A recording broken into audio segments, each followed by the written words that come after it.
Three Men in a Boat by Jerome K. Jerome. Narrated by Jason Smith. Preface. The chief beauty of this book lies not so much in its literary style or in the extent and usefulness of the information it conveys, as in its simple truthfulness. Its pages form the record of events that really happened.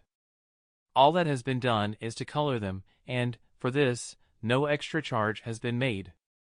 George and Harris and Montmorency are not poetic ideals, but things of flesh and blood, especially George, who weighs about 12 stone.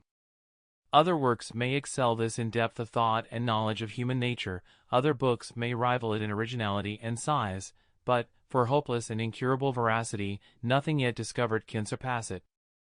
This, more than all its other charms, will, it is felt, make the volume precious in the eye of the earnest reader, and will lend additional weight to the lesson that the story teaches. London, August, 1889. Chapter 1. Three Invalids, Sufferings of George and Harris, a Victim to 107 Fatal Maladies, Useful Prescriptions, Cure for Liver Complaint in Children. We agree that we are overworked and need rest.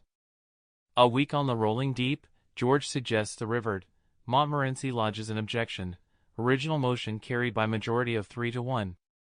There were four of us, George, and William Samuel Harris, and myself, and Montmorency. We were sitting in my room, smoking, and talking about how bad we were, bad from a medical point of view, I mean, of course. We were all feeling seedy, and we were getting quite nervous about it. Harris said he felt such extraordinary fits of giddiness come over him at times, that he hardly knew what he was doing, and then George said that he had fits of giddiness too, and hardly knew what he was doing. With me, it was my liver that was out of order.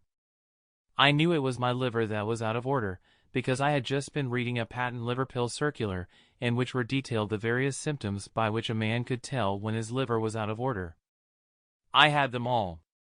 It is a most extraordinary thing, but I never read a patent medicine advertisement without being impelled to the conclusion that I am suffering from the particular disease therein dealt with in its most virulent form. The diagnosis seems in every case to correspond exactly with all the sensations that I have ever felt. I remember going to the British Museum one day to read up the treatment for some slight ailment of which I had a touch, hay fever, I fancy it was. I got down the book, and read all I came to read, and then, in an unthinking moment, I idly turned the leaves, and began to indolently study diseases, generally.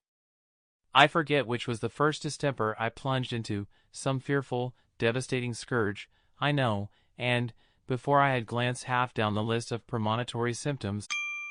Sample complete. Ready to continue?